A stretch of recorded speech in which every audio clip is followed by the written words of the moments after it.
When I was 19 years old, I made my way back to that strange, curving, snaking church on Kingston Pike. A church my father kept insisting was a cult. It had strange words like sorrow and mystery and hope on the walls outside of its lawn. I had been there before, with a small contingency of people from Second Presbyterian Church in 2008, shortly after the shooting at Tennessee Valley Unitarian Universalist Church. And when I was there the first time, I felt myself sort of fascinated and mesmerized and intoxicated by the way this community, with all of its deep loss and mourning, were able to find this brilliant hope side by side and this interweaving of feeling together. And how the broader community came and lifted and held and supported. I was just like, this is what Jesus talks about. This is what he means when he says love your neighbor. I felt really fascinated by this space, and so it was just about a year afterwards that I'd found myself back there again. This time far less certain and by myself. I did not have my friends from the Presbyterian Church with me. But I came with and in the company of doubt, and in the company of worry, in the company of fear, of not knowing what I believed anymore, not knowing where the road was, not knowing who or what I was or what is supposed to be. And as I walked in those doors that morning, I noticed something I hadn't noticed before. Must have been early fall. I looked to my left, and there was a sign. It was a square sign, about yay big. It said, "Everybody welcome." Now, I had seen this before. I had seen church spaces that I had been in the past that proclaimed themselves to be welcoming to everybody, but sometimes wound up just being welcoming to people who were like them. Beneath that text was a brief paragraph about how TVUC became one of the first welcoming integrated spaces, integrated churches in the area, which is a fascinating history we should learn more about and lean into. And beneath that, there was a rainbow flag, about the size of a business card, not very big. And it just sort of held me in its thrall and in its light for a couple of seconds, some really formative seconds. You see, in the past, I had grown up to just see the rainbow flag as either a promise from God that he's not going to flood the world anymore, or as a sort of legitimization of what I had been taught was sin, was just sinfulness. And I saw that in myself, as I wanted to be a woman and didn't know why, didn't have words, didn't have language, didn't have the power to sort of like, yes, this is me, because I wasn't held in a space that was safe or brave enough to allow me to launch off and grow in those new ways that I needed to grow. And that little sign, it didn't make things perfect. It didn't stop the bad stuff from happening. It didn't stop misunderstanding. It didn't stop people from being confused or novelizing or in their own way marginalizing me and other trans people in the space. It wasn't a safe space. But that's the thing about safe spaces. Something I've learned while at Meadville. These words I'd like to share with you from Mickey Scott Bay Jones. It's an invitation to brave space. And as I go into this sermon, I hope that we can be in a brave space together. Together, they say, we will create brave space, because there is no such thing as a safe space. We exist in the real world. We all carry scars and we have all caused wounds. In this space, we seek to turn down the volume of the outside world. We amplify voices that fight to be heard elsewhere. We call each other to more truth and more love. We have the right to start somewhere and continue to grow. We have the responsibility to examine what we think we know. We will not be perfect. This space will not be perfect. It will not always be what we wish it to be, but it will be our brave space together, and we will work on it side by side. Prophetic words. These words have started off most of the meetings and worship encounters we have at Meadville Lombard because it's true. It's absolutely true. Our commitment to being welcoming, and Oak Ridge committed to this as well, will always be insufficient because we have work to do, right? Now that little flag at TVUC was the product of their Welcoming Congregations program. Oak Ridge Unitarian Universalist Church has gone through the same program, and we got a whole flag flapping in the wind out there, a brand new flag, thanks to folks like John Jerusalem who helped find this really powerful symbol of diversity and inclusion and love, and how we're all connected. And these symbols, these commitments, they don't stop the bad stuff, like I said. They don't stop the growing pains and the learning edges. They don't stop us from falling down and scraping our knees. But what they can do is remind us that we are people committed to picking each other back up, dusting ourselves off, dusting off our neighbor, staying at the table, and growing. We have work to do. In this month of March, where we are talking about freedom and responsibility, the congregation in our cluster area, many churches in this area, are at the same time going through the Welcoming Congregation renewal process. And so this is what I'd like to share with you today. As we're talking about freedom and responsibility, I'd like to propose two distinct yet related ideas: aspiration and renewal. We aspire towards a deeper freedom for ourselves and for one another. In that aspiration towards a deeper freedom, we must also, from time to time, turn back, look, tend to the ways things have changed, and renew our commitment, our responsibility towards being this welcoming people, to renew our knowing that we are imperfect, that much of what we do will be insufficient, and yet, in the spirit of love and community and a hope for wholeness, we go at it anyways. We try. We set that star in the sky. We hung that flag on the wall. And that flag isn't the treasure. That flag isn't beloved community. It's not the thing we yearn for. It's a part of it. It's a sign on the way, a small part of it. Because the work to be done is here and here. This is the way. Together, we can make a braver space, a more loving space, and a more welcoming congregation, and a broader, more welcoming community. And some of us may be wondering, as admittedly I first wondered when I heard that churches were going through the Welcoming Congregation renewal process again. Well, haven't we done this? Aren't we done? It's a fair question, perhaps. I think in many areas of our life we find ourselves longing to be finished, longing for completion, for real wholeness, just to be able to set it down. I want someone to tell me I'm good, that I'm woke, that I'm finished, that I can relax. You're done.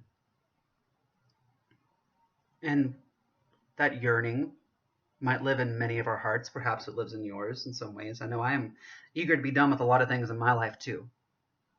And I'm tired. But this is the way. It's being able to tend to each other's exhaustion and work together, which is why we do things like shared ministry agreements, y'all, because Because we know that if one person just sort of ponies up and I'm going to be the person who gets it all done, that's how burnout happens. That's how we fall down and don't get back up, when there's no one there to pick us up and dust us off and remind each other where the road is.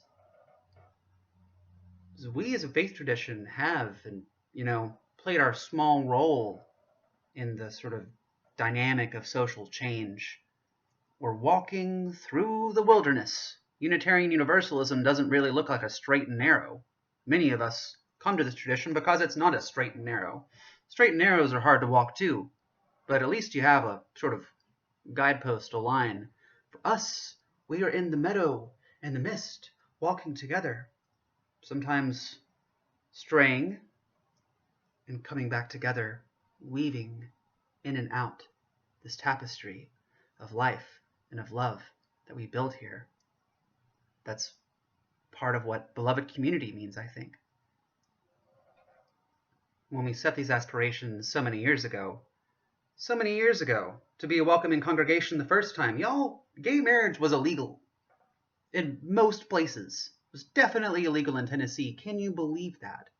Can you believe how much has changed in just the past 10 years?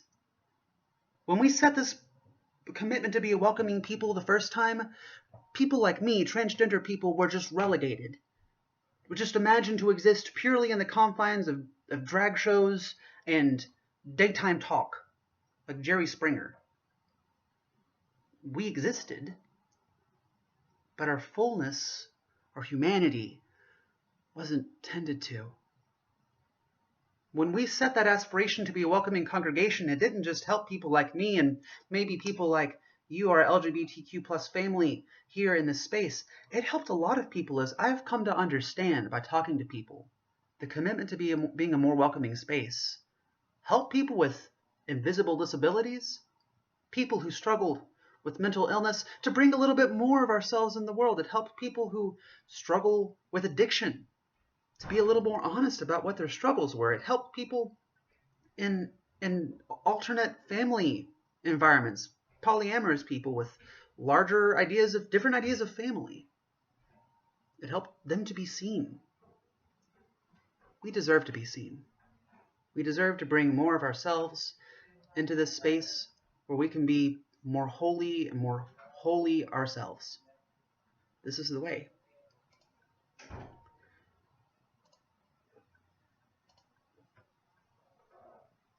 Unitarian Universalism isn't easy. I know a lot of people outside might look at us with our rainbow flag flapping in the wind and our like a free love party. You can just believe what you want and do what you want. Well, as Reverend Tandy reminded us last Sunday, that's not the way. Being a Unitarian Universalist is about tending to, among other things, our freedom, which we aspire to, and our responsibilities, which we must tend to. In this work of becoming a more welcoming congregation, of renewing this commitment, we need to be mindful of our aspirations and also adjust them. To tend to a shifting demographic, the turn of the times. It is change or be changed. Change or be changed. And when we recommit to this higher calling, being a more welcoming space, we all benefit. And we all enter back into this new struggle where, we're going to mess up. 10 years ago, there were non-binary people, for example. But we weren't as seen as much or as such. And even today, it can be a struggle in our space. My experience on the Trust Steering Committee and leadership with the transgender, religious, professional, Unitarian Universalists together, what a mouthful, taught me via a study that Trust put out, a poll, that binary identified trans people like myself, especially adults, typically feel rather held in our spaces. And I think we should be glad for this. Younger trans people and non-binary identified people report very different experiences. And we should know that. And we should know that we have work to do. These aren't people we can ignore. We should not ignore the plights and the ultimate concerns of anybody. Who are we if we're doing that? And it can be hard. There is much to unlearn, to deconstruct, to reconstruct. And how do we do this? How do we do this deep, courageous work of holding our doors open when the winds are trying to pull them shut? When the complexity of the world just seems to pile and grow and develop and evolve? How do you stand on this shifting ground? Well, maybe we learn to surf. We learn to stand on new feet. We learn to hold each other up. Friends, when we set these aspirations, pole stars, shifting them around even, recognizing that, well, this particular way of aspiring to be is maybe not sufficient. We have to readjust and try new things. Right. We must be willing to get it wrong sometimes and know that we're all growing together into a braver kind of space.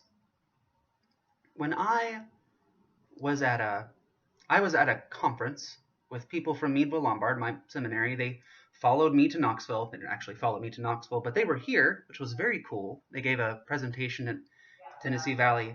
And Dr. Hogue, my theology professor, bless him, he only speaks in $5 words. But he presented this really salient idea about how we can lean into a spirit of generosity. And I think a spirit of generosity goes right by side being a spirit of radical welcome.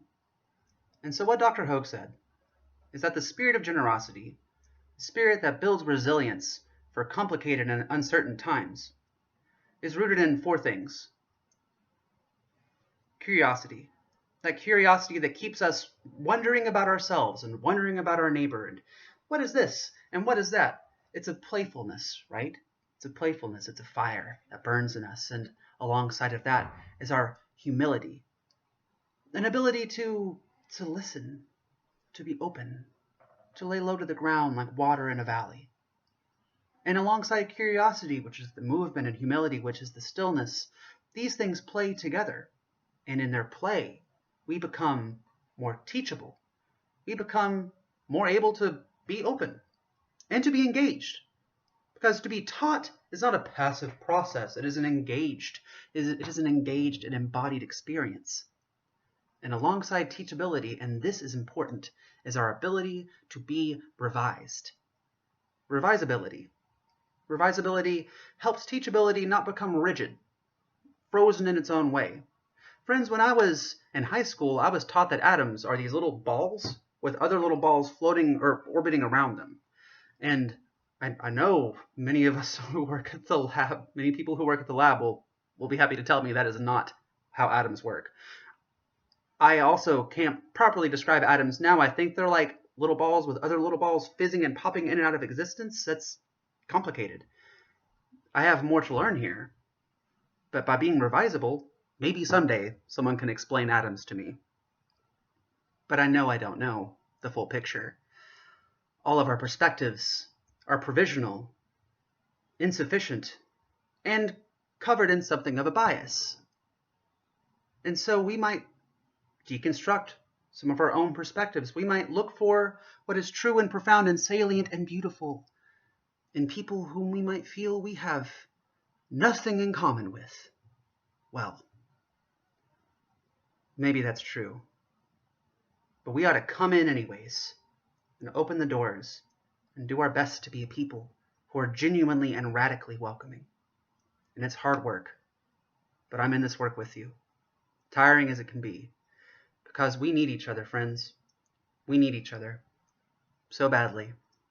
We need our elders. We need their wisdom and their experience and their stories. We need our adults. We need our adults who have achieved success, who know what it looks like to run and start and can contextualize and move and organize these things. We need adults who are playful too. We need all kinds of adults. We need young adults. We need people my age too. We need new leaders. We need innovators. We need people with tenacity. We even need that little bit of anxiety we all seem to got. We need new kinds of leadership, new ideas, and new voices. We need God. We need our youth. We need people who are on that edge of technology, who can tell you what's in and what's out, who are tracing the paradigm of trends, who experience the world in new ways. We need to listen and honor and love our youth. We need our children. We need our little ones. We need our little ones and their spirit of play and curiosity, hopefully grounded in some humility, that they can be teachable, that we can be teachable. Sometimes often our children are our teachers. Friends, all this complexity in the world, all this rapid shifting, it can bring on the tyranny of simple answers. Simple, necessarily insufficient answers. And in my heart of hearts, I believe that nothing breaks the legs of tyrants like the playful heart of a child. We need all of us, all of us, all that we are, not for just some bland diversity, but because diversification breeds resilience. In ecological systems, which is a different sermon, within congregational communities, within broader communities, within the world at large, within ourselves even, within ourselves. When we recommit to this aspiration of being a welcoming space, we all prosper a little bit more. We all benefit by bringing a bit more of our wholeness, our whole holiness, and that aspiration to renew. Friends, this is how we create a braver space. This is how we create a braver space and pray with our feet, and pray with our hands, pray with our hearts, and our words, and our minds. This is how we create a braver space. Because again, in the words of Mickey Scott Lloyd-Jones, there is no such thing as a safe space. We all carry scars, we all cause wounds, and we're going to cause them again. We seek to turn down the volume of the outside world, to amplify voices that fight to be heard elsewhere, calling each other to more truth, more love, more truth, more love. We have the right to start somewhere, and to restart, and to renew, and to reimagine, and to revise ourselves, our perspectives in this world. Because we're continuing to grow. We have the responsibility to examine what we think we know, because we are not perfect. This space will not be perfect. It can't be what we always want it to be, but together, it can be our brave space together, and we will work on it side by side.